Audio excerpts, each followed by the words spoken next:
Hey guys, I hope आप सब अच्छे होंगे। आज हम प्रकाश के परावर्तन का छठा लेक्चर पढ़ने वाले हैं। इससे पहले लेक्चर को अगर आपने नहीं देखा है तो जा करके ज़रूर देख ले प्लेलिस्ट से। फिजिक्स बाय एन के सर प्लेलिस्ट का नाम है। तो चलिए आगे पढ़ते हैं। आज हम लोग का पहला टॉपिक है स्फेरिकल मिरर। ठीक है, परावर्तन के नियम हम लोग देख चुके हैं, परावर्तन बाय प्लेन मिरर देख चुके हैं। तो आज अपन पढ़ने वाले हैं स्फेरिकल मिरर के बारे में। स्फेरिकल मिरर जो कि कर्व मिरर का स्पेशल टाइप होता है, उसको अपन हिंदी में कहते हैं क्या, गोलीय दर्पण। ठीक है, गोलीय दर्पण क्या होता है, सबसे पहले इसको समझिए। गोलीय दर्पण बेसिकली मान लीजिए स्फेयर समझते हैं, फुटबॉल जैसा जो स्ट्रक्चर होता है अपन उसको क्या बोलते हैं, स्फेयर बोलते हैं। स्फेयर के एक छोटे से टुकड़े को काट लेंगे तो वो जो एक इस टाइप का जो कर्व बनेगा, अपन उसको क्या बोलेंगे, स्फेरिकल मिरर बोलेंगे। मिरर तब बोलेंगे जब उस पर अपन पॉलिश कर देंगे। जैसे यहाँ फिगर से देखिए, ये एक स्फेयर है, इससे अपन क्या किए, एक सेक्शन काट लिए जो कि यहाँ पर दिख रहा है बगल में। तो ये वाला जो सेक्शन है, अगर हम इसको अंदर से पेंट कर दें तो कुछ 2D में देखेंगे तो कुछ ऐसा दिखेगा। एक तरफ से अगर पेंट कर दिए तो ये कौन सा मिरर हो जाएगा, कन्वेक्स मिरर, यानी कि जो धसा हुआ भाग होगा। जो धसा हुआ भाग है अगर इसको अपन पेंट कर देंगे तो ये उभरा हुआ पार्ट क्या रह जाएगा, आईना की तरह काम करेगा, और इसको कौन सा बोलेंगे, अवतल दर्पण। और दूसरा, अगर हम इस उभरे हुए भाग को पेंट कर दे तो ये वाला भाग क्या करेगा, परावर्तक का काम करेगा, और इसको कौन सा दर्पण कहेंगे, अवतल दर्पण। तो गोलीय दर्पण के दो प्रकार होते हैं, कॉन्वेक्स और कॉनकेव। कॉन्वेक्स देख लीजिए, इसमें धसे हुए भाग को क्या किए हुए हैं, हम पेंट किए हुए हैं। ठीक है, धसे हुए भाग कहने का मतलब जिधर इसका सेंटर होगा। ठीक है, और वहीं पर कनकेव में क्या होता है, सेंटर के अपोजिट साइड वाले पार्ट को अपन पेंट कर देते हैं, तो उसको क्या कहते हैं, कनकेव मिरर कहते हैं। आई होप आप लोगों को समझ में आ गया होगा। या एक नोट है कि जब भी हम मिरर की बात करते हैं तो ग्लास का कुछ ना कुछ थिकनेस होगा, और हम लोग जब पेंट इस तरफ से करते हैं तो ग्लास की थिकनेस की वजह से वहां पर ना रिफ्रैक्शन हो रहा होगा। लेकिन हम लोग क्या मानते हैं कि ग्लास का थिकनेस नेग्लेक्ट मतलब जीरो है ही नहीं, ये मान करके अपन रिफ्लेक्शन को पढ़ते हैं स्फेरिकल मिरर में। तो हम ग्लास की थिकनेस को क्या करेंगे, नेग्लेक्ट करेंगे इस पूरे चैप्टर में। Terms of spherical mirror. अब स्फेरिकल मिरर में क्या क्या पॉइंट्स होते हैं अपन उसको समझते हैं। पहला पॉइंट है पोल।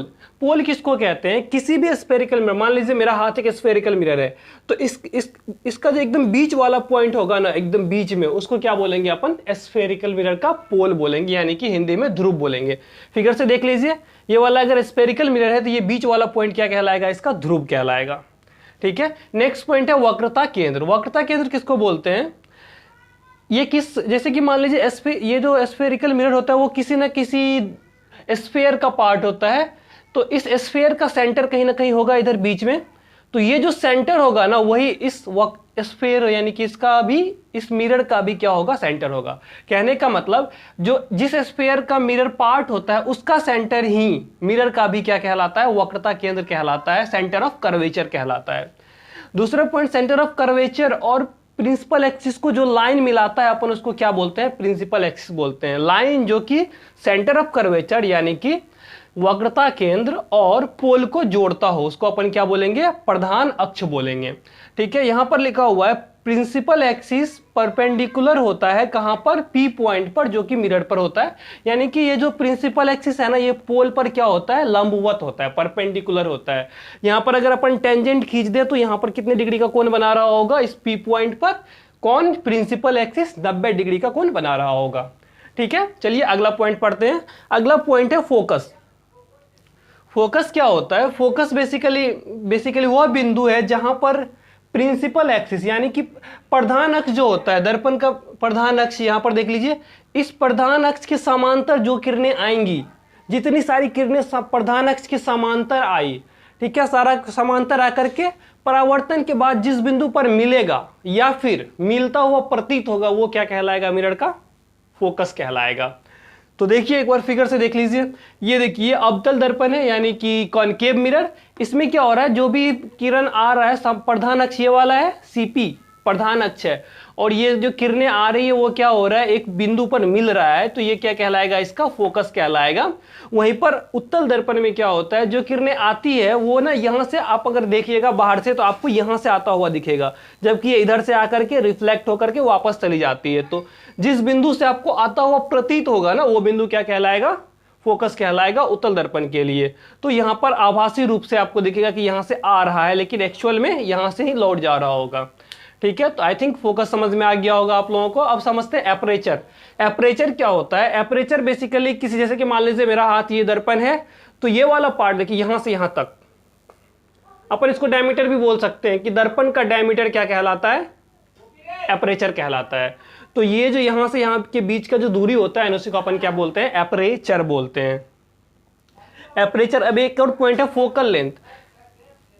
फोकल लेंथ, फोकस और पोल के बीच के दूरी को क्या बोलेंगे अपन? फोकल लेंथ बोलेंगे, यानी कि फोकस दूरी बोलेंगे। किसके बीच की दूरी को? फोकस और पोल के बीच की दूरी को अपन क्या बोलेंगे? फोकल लेंथ बोलेंगे।